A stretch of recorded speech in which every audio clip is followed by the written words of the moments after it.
Mogu da ti pokažem stvari o kojima nisi mogao ni da sanjaš. Najgori košmari. Samo su ovi realni i svi su neobjašnjivi. Jako je čudna ta šuma. Tamo ide samo ko mora. I to isključivo danju. Jeza me hvata samo kad pomislim.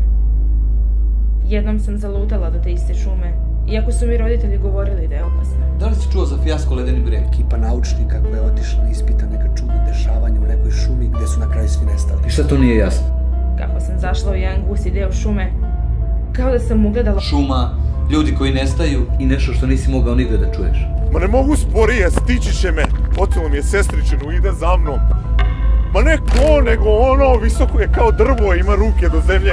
Kako to da uvijek najbolji ti prođeš?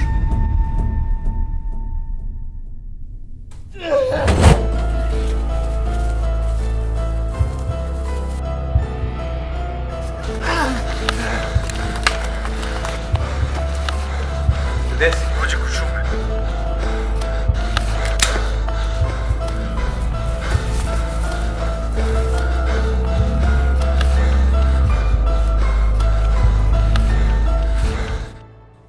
A to je sad kao povezano.